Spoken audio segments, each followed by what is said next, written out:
Hello and welcome back, everyone. I will now introduce CEO Brjann Sigurgeirsson of Thunderful Group. Please, Brjann, go ahead. Thank you. So my name is Brjann Sigurgeirsson. I'm the CEO of Thunderful Group, and I would say a former game developer because they don't let me participate in the game development projects anymore. I hired some great programmers instead of me, and that sort of was my demise. Now I'm the CEO of Thunderful Group instead, and that's delightful in itself. So what I'll do here is I'll present Thunderful Group to you, and in that I'll present the 2020 figures where they appear in the presentation, and towards the end of it I'll have a couple of slides showing you the first quarter as well. So here we go. We'll start talking about Thunderful Group, who we are, and where we come from to start. So Thunderful Group, at the end of the year, we were around 330 people in the group. That has since risen to around 350 as of today. What we do in the group is we're a primarily Nordic company that's active in two business segments, Thunderful Games and Thunderful Distribution. If we look quickly at the history behind the group, then it actually started quite some time ago. A couple of interesting dates here are we can start with 1981, when the founder of Bergsala, which is one of the companies in the group, when he went to Japan and transformed Nintendo into an export company by securing the license to sell the Game & Watch consoles in Sweden at the time. That is 40 years ago, and we've held the Nintendo license unbroken as the distributor for Nintendo products in the Nordics. And so that was the first step into the gaming industry. Then in the mid noughties, we started publishing games as well, bringing games from Japan to the West. And then in 2011, the group that we at that time referred to as the Bergsala sphere or Bergsala Group acquired my studio, Image and Form, and that meant that at that time, 10 years ago, we were already represented in all facets of the gaming industry: distribution, publishing, and development. In 2019, we consolidated a lot of co-ownerships in the Bergsala Group and renamed it the Thunderful Group. And by doing so, we also got an overarching strategy of taking the good cash flows from the distribution side of the business and investing heavily into the games side of the business. That was, of course, simplified as we moved all of the owners up to the Thunderful Group top company. So within a year after that, we got listed on the Nasdaq exchange in Stockholm, First North Premier, and it's an interesting ride. We have presented 2 quarterly reports so far, and it's quite exciting. If we look at sort of what our strategies and targets are, then as I mentioned, we have 2 complementing business segments, games and distribution. As you see on this slide, as of the end of last year, the games segment's share of the sales was only 5%. Now, in the first quarter of 2021, that has already risen to 13%. The share of the EBIT was 18% by the end of the year, and that has now the share of the adjusted EBITDA, which is our preferred form of measurement, has risen to 45% to complement the 55% from the distribution business. So you can see that it's converging. In terms of strategies, one of our main strategies is to invest and to accelerate investments. So we invest already in development and publishing of games. We also invest so that we can use the IPs and brands that we own and manage to create experiences outside of gaming as well. And then finally, we also invest in complementary businesses that complement what we are doing in terms of development and publishing, but also in add-on acquisitions where we sort of keep a decentralized structure. And that is obviously where we see an area of strong growth in the future, and that's one of the directions where we are concentrating our efforts quite heavily. If we look a little bit closer at acquisitions, then you could say that the developers that we want to acquire, they should be run by dedicated people. We don't want people to exit. We want them to continue working with us and become a part of the family. We want them to have, ideally, we want them to have high growth, and we want them to complement what we are already doing. We want them preferably to own their IPs so that they can expand around that. And we primarily are looking for companies within the PC and console sector. One day we are going to understand how free-to-play mobile works. Until then, we are concentrating on PC and consoles. What we can offer as a family is majority investment in the target. We take ownership and also ownership both in the literal sense, but also in the sense that we will always be involved a little bit. We never micromanage if it's a decentralized acquisition, but we are there to support management and with all issues that can arise and do arise. And finally, we offer strategic guidance on everything that they do, and I think that we already in the group have very strong developers and publishing units, so there are quite a few synergies to be had. If we go into the business segments a little bit closer, it's first, if we look at games, as I mentioned, we develop and publish games. We see strong growth in this segment, and this is where we invest and where we intend to grow. It's not a new thing for us. We've been developing games for 2 decades. We've been self-publishing our internally developed games for 1 decade now. And I dare say that we are best in class in terms of performance when you talk about quality. We pride ourselves on having an average of 80 out of 100 in terms of Metacritic for the latest 10 game releases, and I think that is best in class. Right now, it says on this slide that we have 12 games in development. That was as of end of last year. As of today, we have 14 games in internal development. Should also quickly mention about development that we are on a journey there where we're moving from sort of a deluxe indie space where we were a few years ago, and the deliberate journey that we've been on for the past 3 years now is to level that up into the AA space where we are now. So right now we have 4 games, 4 AA games in development that are all slated for release within 2021. When it comes to publishing, we just recently acquired a German publisher called Headup to complement the publishing that we are already doing. We have published games since 2004, and we have self-published internal titles since 2010.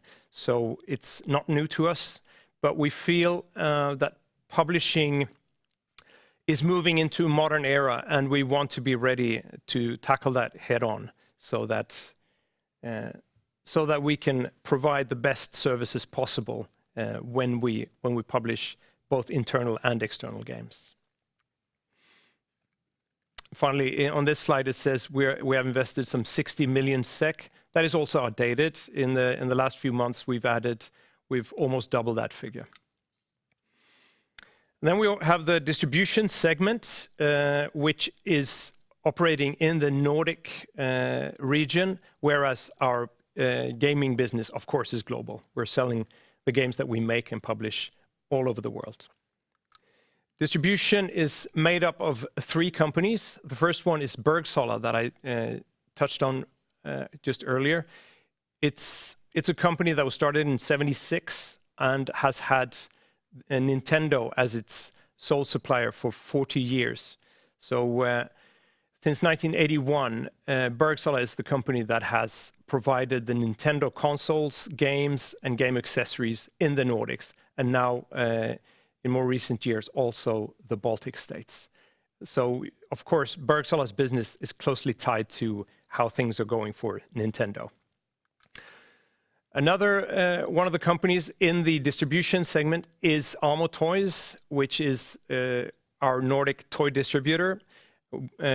So Amo Toys is distributing leading brands to toy stores, both physical and online, in all of the Nordic countries. One of the most well-known brands there, among the very many brands that they handle, is LOL Surprise. It's a wonderful toy for younger girls that has been the best-selling toy in the world for the past 3 years. As a parent, you could probably have a different view of it. But it's one of those toys that your children just fall in love with and want to collect more and more. It's quite interesting. And also, finally, in the distribution segment, we have Nordic Game Supply, which is a leading Nordic distributor of game accessories, everything that you need for your rig back home. So it's keyboards, it's computer mice, it's gaming chairs, etc. They've sort of switched their business from starting with physical games and then moving on to gaming accessories, and we're quite early to do that. So today we have some of the very leading brands in our portfolio, such as Razer and HyperX. A little bit about why we think it's a good idea to invest in Thunderful Group, and that is we're operating on the huge and growing gaming market. We focus on high quality in terms of our games and also in how we do business. So high quality sort of permeates everything that we are doing in the group, not only in the products, but also in execution. We accelerate investments, and that is not only in mergers and acquisitions, it's also in how we approach publishing and game development. We want to invest more in bigger titles, but also in more titles going forward. We're a leading Nordic distributor in the fields where we operate, and we have a diversified business, but we have one key strategy for the entire group. Take the great cash flows from both the distribution segment and the gaming segment and invest in the gaming segment going forward. And that requires strong cash flow generation, which we manage every quarter. Finally, it's the entrepreneurs, people like me, who are leading this company forward. We understand game development, game publishing, game distribution, etc. That is what we've done for very long. I'm just going to give you a quick overview of the financials as well. For the group, we have seen stable growth and profitability for these years that we have represented on the screen here. It's not like it started going well for us in 2017. It's been quite stable for decades now. But we see an interesting growth now as we are sort of accelerating what we are doing in the games segment. Because in games, you can see that it's quickly sort of taking off. And it's quite interesting. We see that the acquired, we are growing quite quickly in the companies that we have acquired. Organically, the latest game release from us is actually in the second quarter of 2019. And that means although it's been a long while since we released an internal game, we see very good sales from our catalog throughout the years. So it's quite interesting to see how it grows. In terms of distribution, distribution is very seasonal, so that's how it needs to be viewed. Well, year on year, you can also see that the distribution business is growing. The EBIT margin took a dip in 2020. It was COVID related, and we hope that society returns to normal. Although we could, as most game publishers, we could see an uptick in game sales during the pandemic. The pandemic wasn't worth it. We feel we wanted to return to normal as soon as possible, and I think also the distribution business is going to continue as normal. But as you can see, sales are up. Last couple of slides here. Highlights from the first quarter is that year on year we see a very good profitability. So our preferred measurement is adjusted EBITDA these days in both the games and distribution segments. We've strengthened company management in several positions. We've appointed a new head of publishing as we acquired Headup. I think we brought in a lot of very good experience and forward-leaning thinking in that. And then we also appointed a new CEO in the main distribution company, Bergsala, which is something that is quite positive for us. Just if we dive down into this, you can see that distribution is standing still in terms of operating income growth, whereas games is up a whopping 119%. The adjusted EBITDA increase is over 15%, and the adjusted EBITDA increase for the entire group is around 12%. That's it from me. Thank you very much for listening, David. Thank you very much. It's really interesting, and it makes perfect sense to take the steady cash flows of the distribution business, investing into the gems you find out there to boost your growth. We've seen it in some other examples very successfully, like taking cash flow from forestry and investing into telecom, one example. Right. Having said that, also being here with you representing Bergsala, it's impossible not to, think of my childhood growing up playing Nintendo games. So I really miss the Italian plumbers and the pointy-eared warriors in your presentation. But I guess I'm assuming that's a conscious choice. You want to, steer away from the old, or anyway, show that you're more than that. You're more than the Italian plumbers and pointy-eared warriors. The future is looking like this, and that's what you want to point investors' attention towards. Am I correct? Well, it's a wonderful way of putting it. I think the Italian plumbers and the pointy-eared warriors are certainly with us every day, right? I mean, it's what we've been doing for decades, and we are going to continue doing it. In these presentations here, we want to put our own our gaming characters into the presentations, like you say, to show what we are working on, so to speak. Yeah. But fear not, they are still with us and will be so, right? I feel relieved. Thank you. So looking at the game segment, 45% of EBITDA, the adjusted that you mentioned, what would be the greatest drivers behind this growth in the segment? I think, the greatest drivers there is going to be acquisitions. I mean, acquiring strong companies that we've come to know during our very long history in the gaming industry. There's that. I think also finding new ways, like modern ways, as I just touched upon briefly in the presentation, for publishing. Because publishing today isn't what publishing was just a few years ago. And I think in just a few years, the role of a publisher is going to change as well. It's going to be quite interesting. When you develop a game, you sort of have a sniper approach to that game. You have complete control of the game, but it takes very long. It takes a long time to develop one game, like 18 to 24 months or longer. Then when you publish games, like you lose a bit of that control, like that you have in game development, where you have 100% control of the content.